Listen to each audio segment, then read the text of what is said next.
Stepping into the world of credit cards can be a bit overwhelming. It's almost like learning a new language.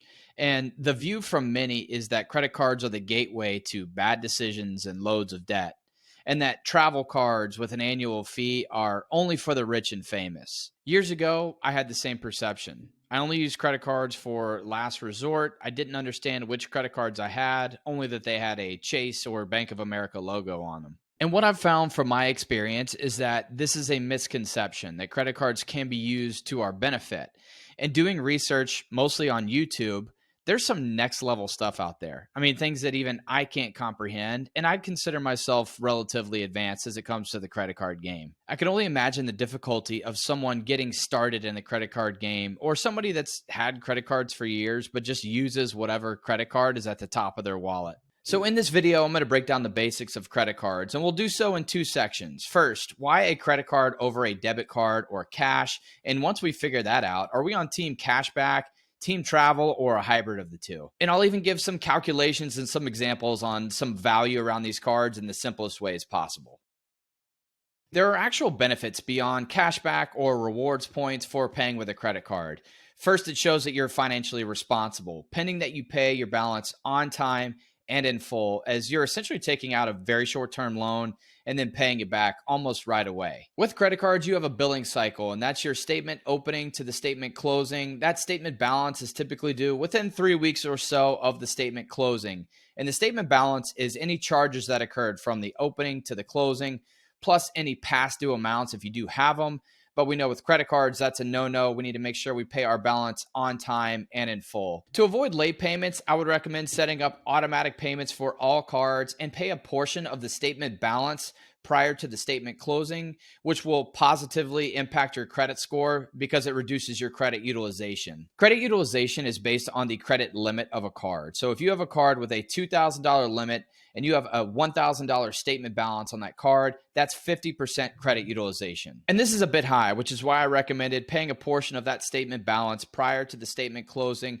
The ultimate goal here is to get that overall credit utilization under 10%, which will positively impact your credit score. There's a variety of opinions about credit utilization and what number you should strive for. My personal goal is less than 10%, with the overall goal of aiming for less than 5%. This helps you step into credit cards with higher credit limits and to make bigger purchases with a better credit score for things like financing an automobile or paying for a house. There's also purchase and fraud protections. There's trip insurance when booking flights, and there's travel insurance like primary rental car coverage when booking rental cars with specific credit cards. These are things you don't get when you pay with cash, and very few debit cards offer any of these benefits. And then there's the perks. So with cashback cards, you would earn on average $1 to $5 cash back for every $100 in spending just for buying a thing with that card. So here's some examples. Take the Citi Custom Cash. This card earns 5% cash back in your top spending eligible category every single month for up to $500 in spend. So if you're able to max this out over the course of the year, that's $6,000 in spending or $300 in cash back. So compare that to spending with cash or a debit card, which would earn you, well, $0. And then there's cashback cards with a flat earning rate, meaning they're built for simplicity. It's more of a catch-all card, meaning you use that for almost all of your purchases, like the Wells Fargo Active Cash, which earns an unlimited 2% cash back on all spending categories. There's other cards that have rotating quarterly categories, like the Chase Freedom Flex or the Discover It. Very popular cards. They earn 1% on all spending. Then they have rotating quarterly categories where they earn 5% back. And these categories are popular spending like gas and groceries or Amazon and Target, things that we're all spending money on. The problem is sometimes you forget what categories are involved in the quarter, and it takes a little bit more effort. And sometimes we're using this card in categories that are outside of that 5% cash back, so we're only earning 1% back and not maximizing the benefit of the card. And then there's the Chase Freedom Unlimited. And this card is a bit unique. It earns a flat 1.5% on everything. There's some elevated categories like dining and drugstores that earn 3%. Now there's two really good welcome offers for the Freedom Unlimited right now. One of them comes with a cash sign-up bonus plus an elevated 5% at gas and grocery stores. The other offer essentially doubles your cash back in all spending categories. So that 1.5% on everything becomes 3% on everything. That 3% at dining and drugstores now becomes 6%. Any spend in the travel portal at 5% now becomes 10%. So these two offers are ones that you should consider based on your spending habits. If you're considering that first offer with the elevated gas station and grocery store earning, check out my link below. It does help support the channel and it'll take you directly to where you can apply. Now, all of these cashback cards have no annual fee, which is great.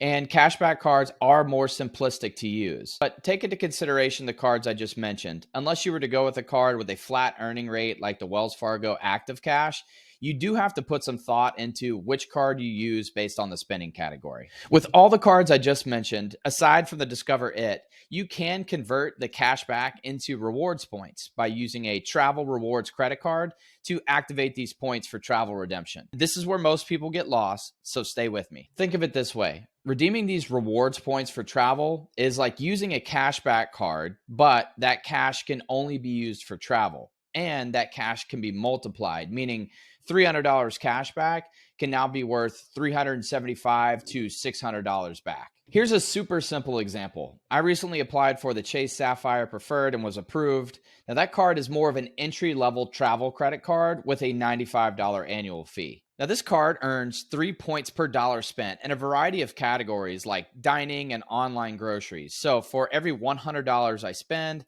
I would earn 300 Chase Ultimate Rewards points. So let's say I spend $10,000 on this card in those categories over the course of the year. I would net 30,000 Chase Ultimate Rewards points. And with this, I could then convert these points for cash back at a 1 cent to 1 point redemption. So I would earn $300 in cash back.